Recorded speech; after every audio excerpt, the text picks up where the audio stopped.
आज की खबरों के प्रायोजक हैं FH medical college एडमातपुर। Akhil Bharatiya Mathur वैश्य महासभा की ओर से पचकुइयां स्थित महासभा भवन पर बीते दिनों दान में मिले हुए भूखंड को बचाने के लिए आरोपों का खंडन करते हुए एक बैठक का आयोजन किया गया। राष्ट्रीय अध्यक्ष अशोक कुमार गुप्ता बनारस ने कहा कि मैंने महासभा की मथुरा में प्राप्त दान भूखंड को ना तो बेचा है और ना ही बिक्री किया है।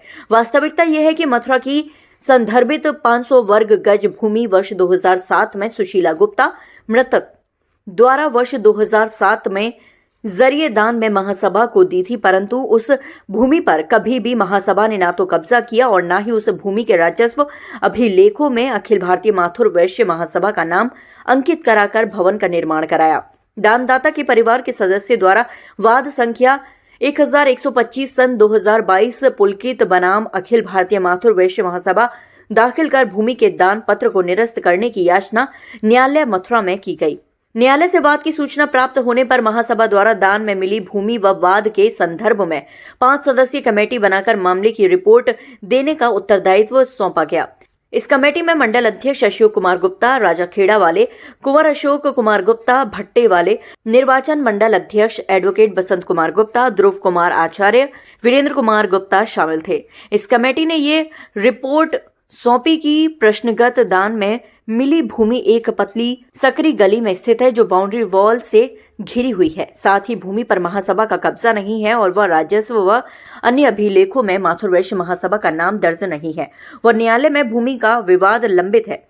ऐसी स्थिति में उक्त भूमि माथुर वैश्य महासभा के लिए औचित्यपूर्ण नहीं है। अंत उसे दानदाता के परिवार को वापस कर दिया जाए। उन्होंने आगे कहा कि मैं जब से अखिल भारतीय माथुर वैश्य महासभा के पर्व के पदाधिकारियों से उनके कार्यालय में किए गए कार्यों व आय व्यय का ऑडिट कराकर उनसे स्पष्टीकरण मांगा है, तभी से रघुनाथ प्रसाद गुप्ता, अवनीश कांत गुप्ता, राकेश कुमार गुप्ता, कॉन्ट्रैक्टर अनिल कुमार गुप्ता, मनुष कुमार गुप्ता, कुलदीप गुप्ता, संजय गुप्ता, कुमकुम गुप्ता सहित अन्य लोग मेरे विरुद्ध तरह तरह से षड्यंत्र कारित करते हुए सुनियोजित तरीके से मेरे प्रत्येक कार्य का विरोध करते हुए मेरे विरुद्ध माथुर वैश्य समाज में मिथ्या, दुष्प्रचार व अपमानजनक संदेश प्रचारित कर रहे हैं, जिसके लिए मैंने इन सभी को मानहानि नोटिस भी प्रेषित किया है, परंतु ये लोग मुझे लगातार बदनाम कर रहे हैं।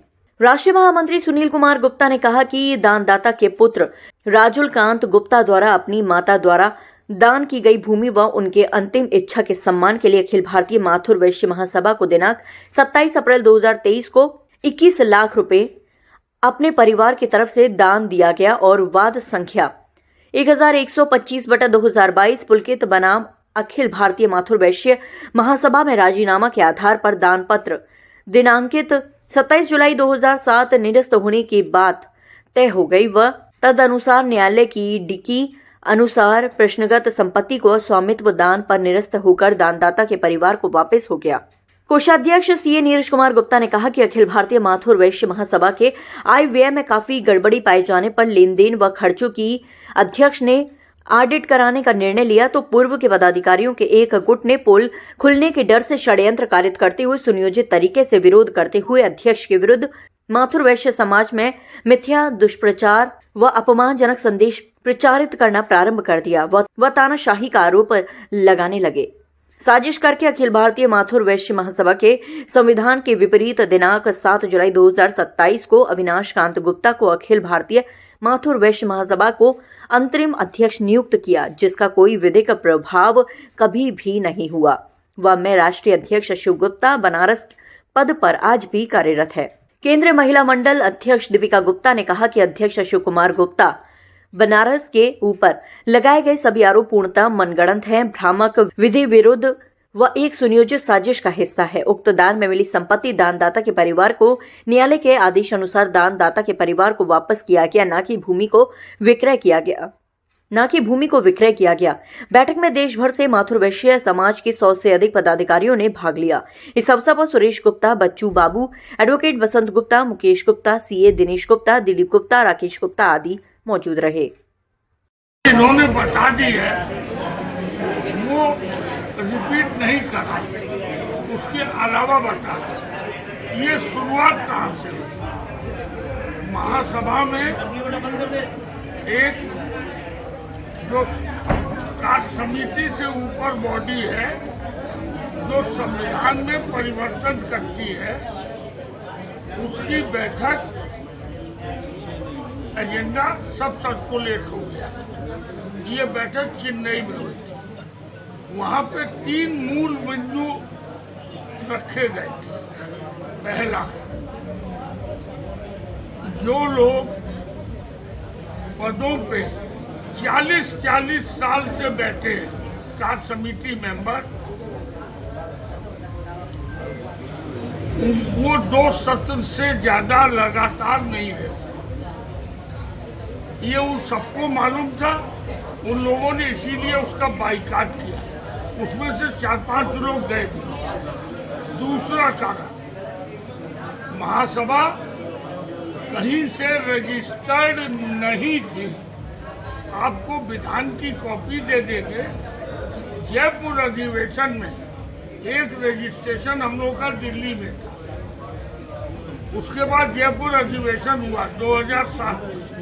वहाँ उन्होंने उसी विधान के, अपने विधान के, जिसके अध्यक्ष बाबू रघुनाथ प्रसाद जी थे, उसमें उन्होंने पेज नंबर 59 पे लिखा और विशेष में उन्होंने लिखा, हम इस विधान को मानते ही नहीं।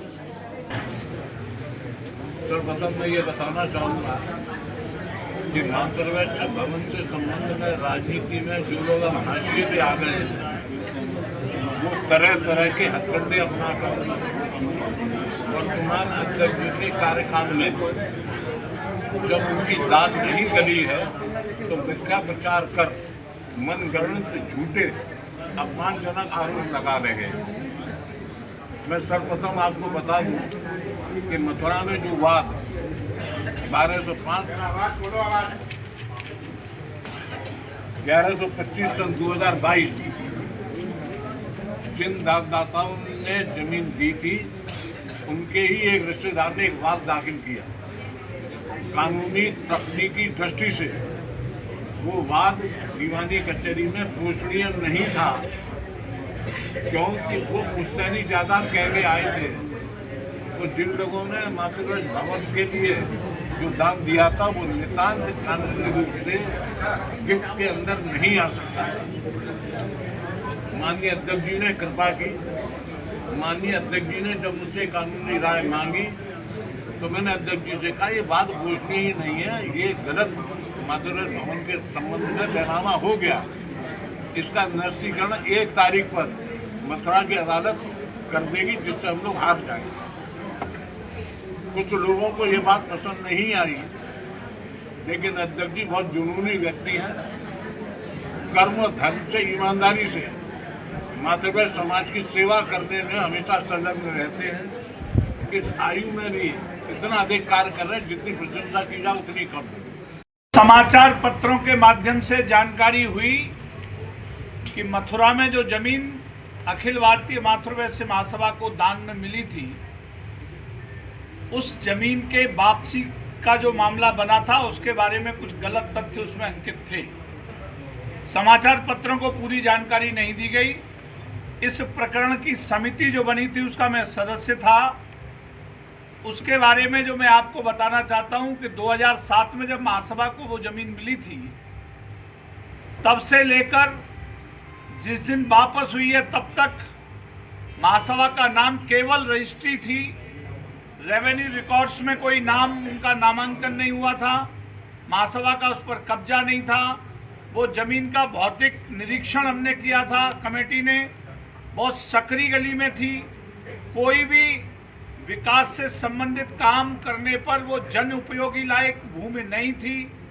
इन सारी परिस्थितियों को ध्यान में रखकर कमेटी ने ये निर्णय लिया था कि जिन दानदाताओं ने वो जमीन दी थी, उनके पुत्र के द्वारा ये याचना की गई थी कि तकनीकी कारणों से ये जमीन हम दान में नहीं दे सकते थे, लेकिन हमारी माताजी की इच्छा थी, उन्होंने दान में दे दी।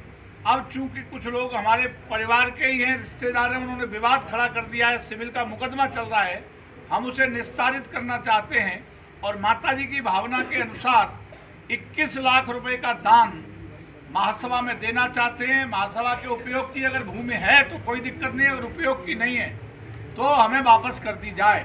ब्यूरो रिपोर्ट दैनिक खोज इंडिया को देखते रहने के लिए हमारे चैनल को सब्सक्राइब करें और बेल आइकन को जरूर दबाएं।